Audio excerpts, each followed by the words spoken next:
जाली bank accounts और Toshakhana reference में अहम पेशरफ्त। नैब ने नवाज शरीफ को क्लीन चिट दे दी। एहतसाब अदालत इस्लामाबाद से कायद मुसम्मिक नून को रेफरेंस से बरी करने की सदा।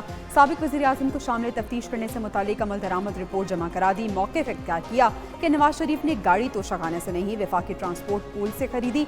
साबिक वज़ीर आज़म ने गाड़ी की कीमत अदायगी जाली बैंक अकाउंट से नहीं की।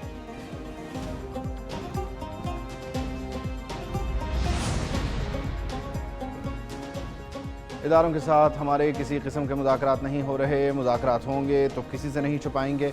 बानी PTI को खदशा है बुशरा बीबी को जहर दिया गया, इसीलिए वो शख्सियात का नाम लेते हैं। बैरिस्टर गौहर की अडियाला जेल के बाहर मीडिया से गुफ्तगू। कहा, अलकादिर ट्रस्ट करप्शन केस में आज की समाअत मुख्तलिफ थी। कमरा अदालत में दीवारी खड़ी करके कानून की खिलाफ वर्जी की जा रही है। बानी PTI ने कहा, मुल्क में जंगल का कानून है।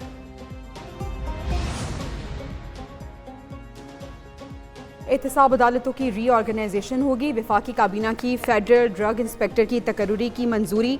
काबीना ने कौमी इदारा बराए मॉडर्न साइंसेज का बिल भी मंजूर कर लिया। वज़ीर आज़म शहबाज शरीफ की ज़ेर सदारत वफाकी काबीना इजलास। 9 नुकाती एजेंडा मंजूर। वफाकी काबीना ने ECC के फैसलों की भी तौसीक कर दी। काबीना इजलास के बाद वज़ीर इत्तलात अता तारड़ ने कहा, तहरीक इंतशार के अंदर आपस में फूट है या अपनी सफ़ों में इत्तेहाद नहीं रख सके तो इत्तेहाद कैसे बरकरार रखेंगे।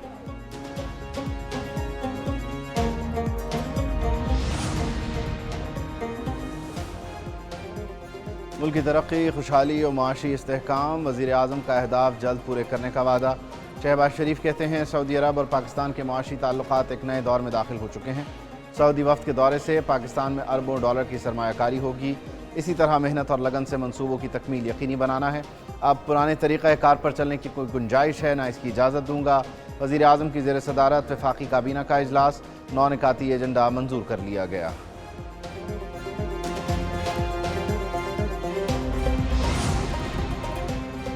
सिंध काबीना में तोसी। नए वज़रा को कौन से महकमे मिलेंगे, एक न्यूज़ ने मालूम कर लिया। शाहिद सलाम को महकमा लेबर का कलमदान सौंपा जाएगा।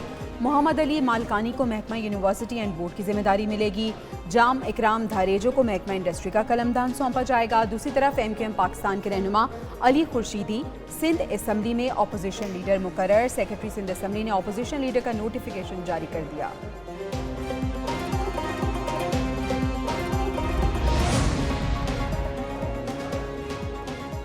कराची में बादलों के डेरे, मुख्तलिफ इलाकों में बूंदाबांदी, ठंडी हवाएं चल पड़ी।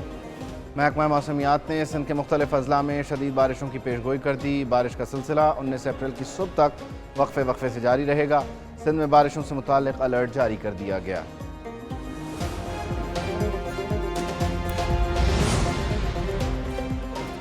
बलूचिस्तान एक बार फिर शदीद बारिशों की लपेट में। सुबह के कई इलाकों में तूफानी बारिश, नदी नालों में तुगयानी, अहम शाराएं तालाब का मंजर पेश करने लगी। कोयटा, मकरान और गवादर में बारिश का पानी घरों में दाखिल हो गया।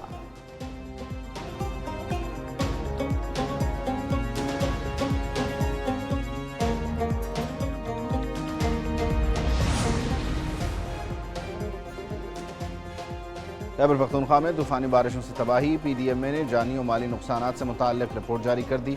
बारिशों के बायस हादसात में अब तक 32 अफराद जान बहक, 41 जख्मी हुए। मरने वालों में 15 बच्चे, 12 मर्द और 5 खवातीन शामिल। दीवारें और छतें गिरने से मजमूई तौर पर 1370 मकानात को नुकसान पहुँचा। पेशावर में धूप निकल आई। मौसम की खबर देने वालों ने सूबे के कई इलाकों में बारिश की पेशगोई कर दी।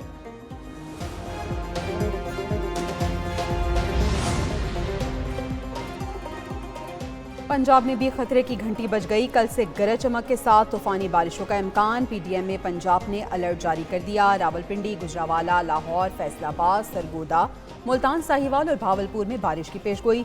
DG खान को सुलेमान की नदी नालों में तुगयानी का खदशा। मौजूदा मौसमी सूरत हाल में आसमानी बिजली की गरज चमक के इम्कान ज्यादा। हुक्काम ने खराब मौसम में खुले आसमान तले जाने से गुरेज की हिदायत कर दी।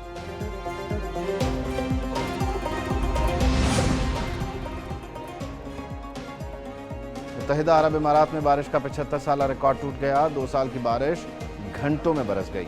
दुबई, शारजा और अबूधाबी में हर तरफ पानी ही पानी। दुबई शहर तालाब का मंजर पेश करने लगा। एयरपोर्ट भी डूब गया। फ्लाइट ऑपरेशन बुरी तरह मुतासर।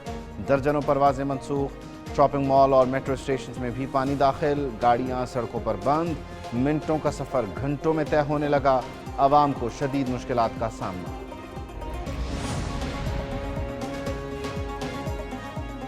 दुबई के इलाके हातिमुल शिकला में सबसे ज़्यादा 254 मिलीमीटर बारिश रिकॉर्ड। सड़कों पर सैलाबी सूरत हाल। शारजा की सड़कें नदी नालों का मंजर पेश करने लगी। अजमान और अल ऐन में निज़ाम ज़िंदगी मुअत्तल। उधर ओमान में शदीद बारिशों से तबाही। हादसात में 25 अफराद जाँ बहक हो गए।